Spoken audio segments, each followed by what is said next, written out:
Whenever a new asset surges in value, whether it's a tech stock or a cryptocurrency, financial commentators inevitably reach for the exact same historical comparison, the Dutch Tulip Mania of the 1630s.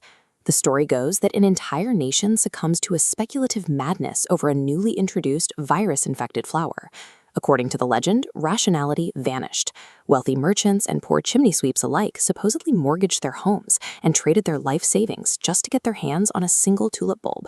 Then, in February 1637, the bottom fell out. The market abruptly crashed, leaving thousands bankrupt and throwing the economic powerhouse of the Dutch Golden Age into a severe, long-lasting depression. For nearly 4 centuries, this tale of unchecked greed and national ruin has served as the absolute baseline for understanding financial bubbles. Curious, but when modern economists and historians actually dug into the 17th century archives to find the bankruptcy records of these ruined citizens, they found something strange. There were no bankruptcies. Not a single one could be directly traced to the tulip crash. The broader Dutch economy didn't collapse either. In fact, the Netherlands remained a formidable global maritime power well after 1637.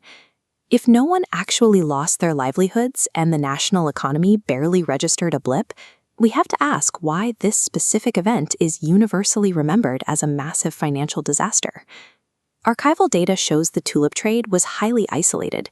It wasn't the general public trading bulbs in the streets. The market consisted of roughly 300 wealthy merchants and skilled artisans who already had disposable income. Since tulips only boom briefly, traders developed the windhandel, a futures market exchanging paper contracts year-round instead of physical flowers. Crucially, contracts traded multiple times a day with zero margin requirements. Buyers paid no upfront deposits to back their bids. In February 1637, the music stopped. Buyers realized prices outpaced reasonable value, abruptly refusing to honor their inflated paper contracts. Overnight, the trading froze. But because this was a futures market with no down payments, no physical currency had actually been exchanged. The astronomical profits and the catastrophic losses existed entirely on paper.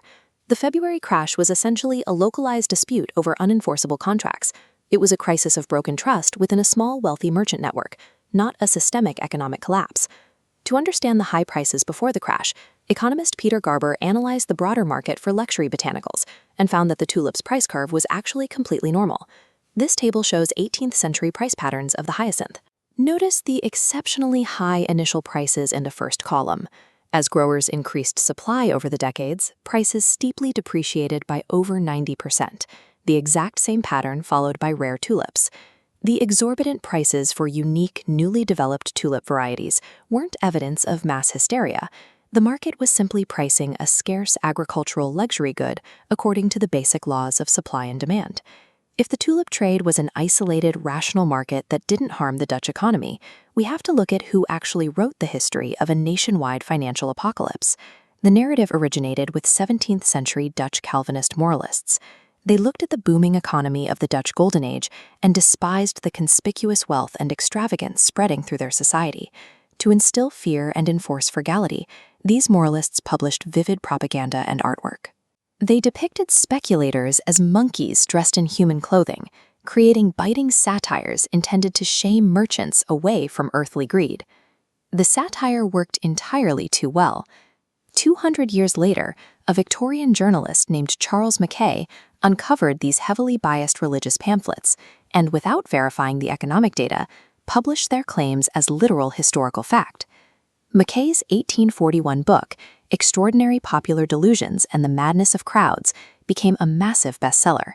It permanently lodged a piece of 17th century religious propaganda into the global consciousness as an unquestioned economic truth. The Dutch tulip crash of 1637 was a real event for a few hundred traders, but it was absolutely not a catastrophic financial bubble. It was simply the world's first viral moral panic. Using this fabricated legend as a template to understand modern cryptocurrency swings or housing market crashes obscures the actual mechanics of how financial systems fail. When we try to extract lessons from economic history, we have to look past the dramatic folklore. We must meticulously separate the hard data from the stories a society invents to police its own behavior.